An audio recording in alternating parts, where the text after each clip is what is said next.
Yeah. Okay, okay, no problem. That's fine. Yeah, that's Then fine. Yeah. Owen is there. I can see him. Owen, can you hear us?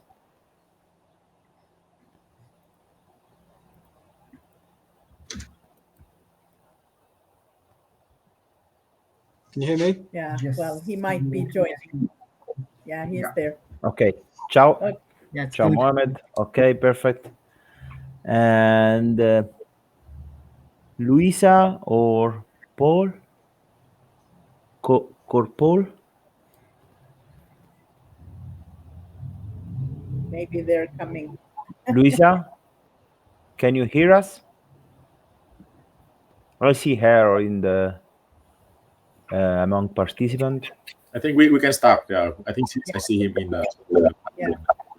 So we're many chairs, but I'm the lucky session chair. So my name is Sigrid Eldh, and I'm from Ericsson. And I also have a little toe actually at Mälardalen University, where the first paper comes. I don't know you at all, Mohammed, but I know you're co-author, so I'm very pleased to have you do the first long paper here together with Vasif and Edward It's Enyo. Vasif Afzal. Well, I'm a yes. first name, right? and Yeah. and the title is Evaluating System Level Test Generation for Industrial Software, a comparison between manual, combinatorial, and model-based testing. So that's a very interesting title. So I'm looking forward to hear and see a video, I guess. So Yeah. you do I hope some you will magic. like it. Yeah. Is it bound? And then I mute myself, I guess. Yeah, can you play the video, or you want me to do that?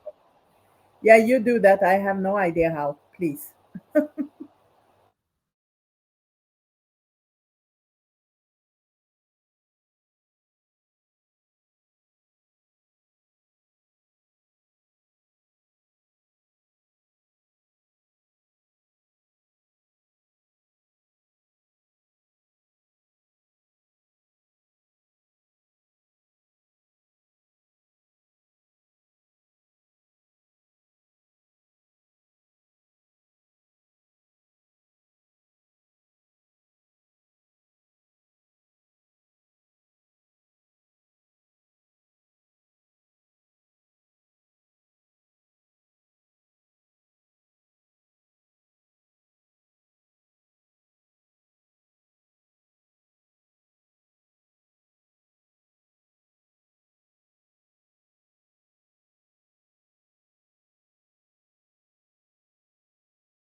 the presentation. If you have any question, please feel free to ask. Okay, thank you Yes. so much. Yeah, thank you. So we have already 2 questions. Yes, So I will see be the chat. happy. Yeah. Okay, so the first question is related to the experience with the MBT tool about the infeasible test cases. So yeah, at first when we started to develop the model, we had this phase, but we faced this. Mohammed, I think we couldn't hear you. Maybe you can turn off the video.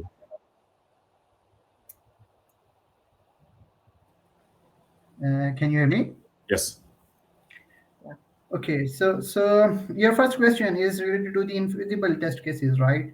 So when we started to develop the model, we actually faced this issue. Like there are some test cases that couldn't be generated from the MBT model, but it is related to the to the our understanding of the system, the generation of the model. So once we figure it out and fixed all the issue in the model, we haven't faced any infeasibility in the test cases. So no, so far actually used 2 case studies. That one I reported in this paper, and there is another one which is much larger than this one, and we haven't faced this issue. But yeah, there are other issues like the number of test cases going exponential. Like we have multiple test cases, and their availability to execute them on the system. So there are other issues, but not that one. Were you happy with the answer about? Yeah, I guess so. Yeah. Yes. Yes. Okay, thank you. So Franz, he asks, have you computed the combinatorial strength, the manual, and the MBT test cases? No, actually, we use the combinatorial strength to generate the test cases, but haven't computed the, if you are saying that have we compared the combinatorial strength of the MBT, because combinatorial is already generating the test cases based on this strength. So, but no, we haven't done that. Okay. Yeah, because it would be interesting to have these figures as well, because I'm wondering. So you have a lot of test cases, 150 I think, compared to 50 in the combinatorial case, and so it would be interesting to see at least what the combinatorial strengths finally obtained is. So there are many tools where you can compute that. It's maybe a recommendation to do that. Yes, actually, we have these plans like for the MCDC and the combinatorial strength, but we are currently working on another study where we have got the result about the fault detection effectiveness, and it is very interesting. But yeah, hope you will soon see the paper that on that thing. But yeah. Oh, okay. Yeah. Thank you.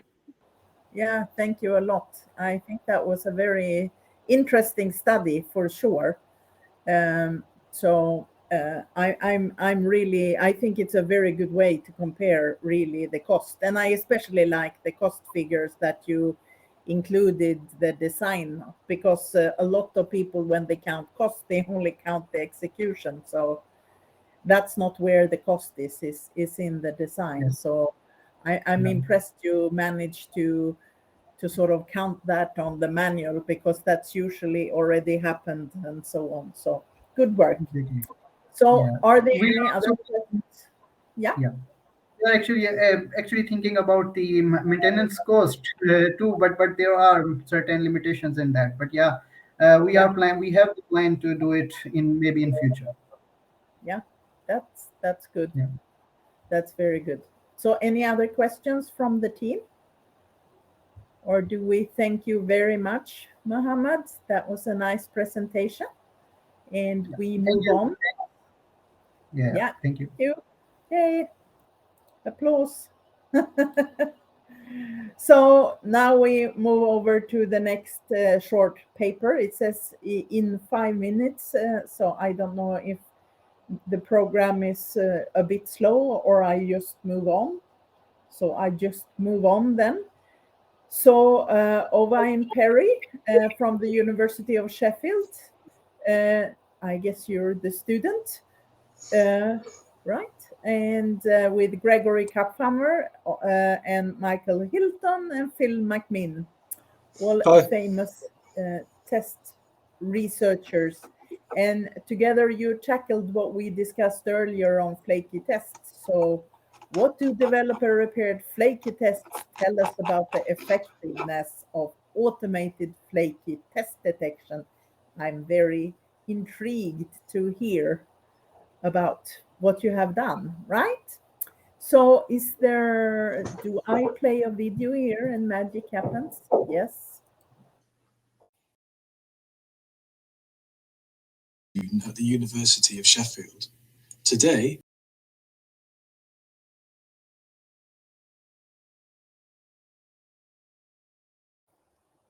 Hello. Yeah, that was very interesting. So that was good advice, Owen. I think on how to introduce noise. Unfortunately, we don't have that much Python at Ericsson. But yeah. So do we have any questions in the audience? Or we have exploded discussion on flaky tests? Yes, yes, yes. No, no, no. Yeah. That was tough, Owen. You're so complete in your presentation. No one has any questions. thanks. That's a good feedback, though. I can at least come up with one and asking you what you find was most difficult in introducing these tools and running the experiment. Well, one difficulty is particularly in Python, different projects use different ways of setting up of setting them up. So trying to run an experiment on over 30 projects is not as straightforward as just running the same commands to build them and that kind of thing. So it takes a lot of digging around in documentation and build scripts sometimes to get them all running before I can collect data from them. Yeah, I know exactly the problem you're talking about, because we also have a very diverse sort of set of languages. So applying a tool, and also even if you have the same language, all the setup and so on is difficult. Yeah, I'm still surprised though that the solution in many kinds are. Have you looked into the sort of solutions of how the so you measure actually how the developer got time? You have no idea if they are assigned time, so you don't know how severe it is. But have you looked into the in the sense of which of the faults were or the solutions? I mean, did you root cause them, because you only saw the solution? So that was part of the second research question. So so by far in most cases we just couldn't identify what the cause was, which is not surprising. But following that, the most common one was randomness. So Python is used a lot for machine learning things. So what you often get is you get assertion statements that are so you've got tests that are testing parts of a system that are randomized. So you'll have an assertion that says this value needs to be within this certain range. But sometimes they find that that's too narrow and it maybe fails once every 1,000 times. So all they do is they just increase the range, which I suppose is a trade-off between the reliability of the test, but also sort of the accuracy of the test, if you like, because I mean, in the extreme case, you could just widen that further and further and further, and it would just pass all the time, but it wouldn't be of any use then. So there's definitely a trade-off there. And asynchronicity and concurrency were also very common. So I'm thinking a lot because we did a lot of investigation on timing, and the one thought I always had was, if things are slower or faster in real life, because test case is basically an execution with an oracle, and you would think, what does that cause in real life, and why don't you see it as much in real life? But that's of course a difficult question for you to answer. Well, as soon as you're bringing timing into the equation, then you're inviting flakiness, and there's not really. It's difficult to know what to do about that in a lot of scenarios, because software is complex at the end of the day, and it's not just like, you've got concurrent systems, and you can't always know the order that things are going to run in, and there's situations when it's almost inevitable that you're going to get flakiness depending on the kinds of systems that you're testing. Yeah. So what is your next step? What are you going to continue looking into? So we have a couple of ideas of future work. So what we're really interested in getting into is automated ways of reproducing flakiness. So basically, given a test, it will identify certain characteristics of the execution environment or state of the program that leads to that test failing. So you can then say a developer, this flaky test fails when these conditions are present, which is a lot more useful for a developer, because then they have a context in which it fails, and then hopefully they can either see why the test is buggy, or in some cases it can even, if you've got a flaky test, it can show that actually there's an issue in the code. So they're not always completely useless. No. I think also the tracing there is definitely what kind of log, what kind of metrics, what should you collect. That's a big research question to answer. So. Yeah. Okay. Well, if there is no other question, I again thank you a lot. There is no other question. You can use the chat. Great work, for sure. And we run off to the next paper. Thank you, Owen. Thank you. So the last paper is Louisa Palashur from University of Alberta, together with Paul Bessemer. How are Solidity smart contracts tested in open source projects and exploratory study? So are you there, Lucia? Hi. Yeah. Hi, can you hear me? Yeah, so now I'm starting. Yeah, we hear you. So I'll mute and disappear here, but we see you, and start the video.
Yeah, that was interesting.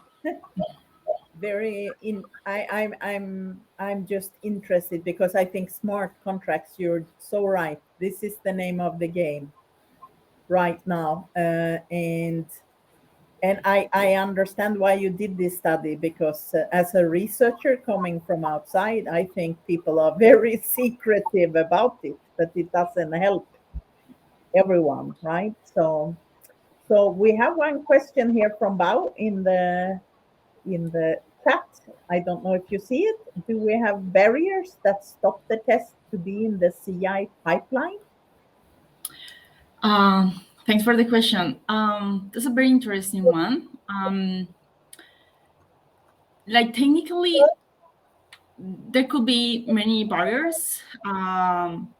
Comparability between the softwares, between the programming languages, but the main thing that came to my mind, the main thing that we were researching, that we were observing, was that the technology is pretty new. So there are some developers that have like the knowledge, but the others are just starting to get into the smart contracts technology. In addition, there are many tools or programs that are new or that are still in development. So the technology, Solidity smart contracts, is evolving, and we are not in the we are not in a stable stage. Let's say it's changing every time. So I think that is the main reason why there were many projects that they didn't include continuous integration within their projects. Yeah, it sounds like it's a race here to gain knowledge about the technology and also getting into a stable point, right? So yeah, exactly. So this is not traditional software development. There are many changes. So one is developers need to learn new language, which is Solidity. The other is that, as I mentioned, the tools are new or are still in development. So while developers learn how to use the tools, the technology also evolves. So it's a continuous developing technology. I That's just very. yeah. Go ahead. No, Yeah, I go just ahead. want to comment on that. Like, it's very interesting. Yeah, because the barrier here is not really about technology. It's more about the culture. Like, how do we like educate like developer? Like, some people even don't even know about what CI mean, right? And then we need to develop them and then show them the practice. Yeah. Yeah, Awesome. that's true. Yeah. Very interesting. Thank you. Thank you. Yeah, and I'm thinking also, because it is the goal here to protect assets, right? It's also very security sensitive.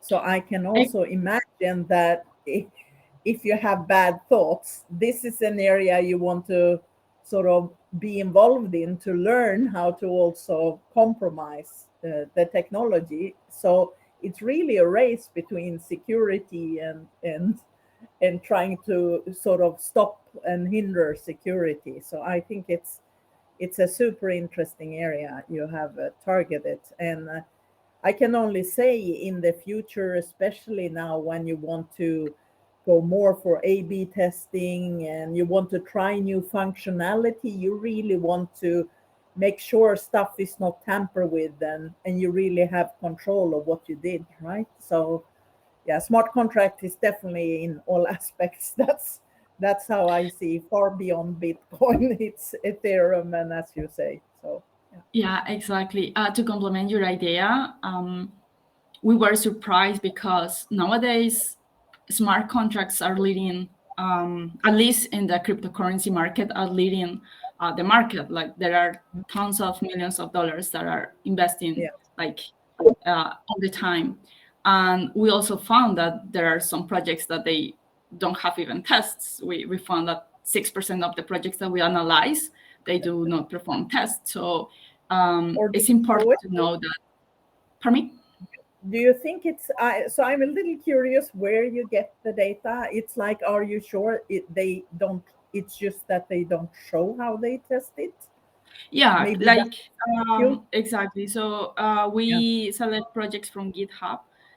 Yeah. Some of the Okay. projects that we found that they didn't contain the test cases, we found that they had some audit reports, and in the audit reports we included the coverage, the code coverage, and other metrics. However, seems like other projects, like we couldn't find any information at all. So it's very interesting, like how sensitive are these projects, and how some projects don't contain test cases at all.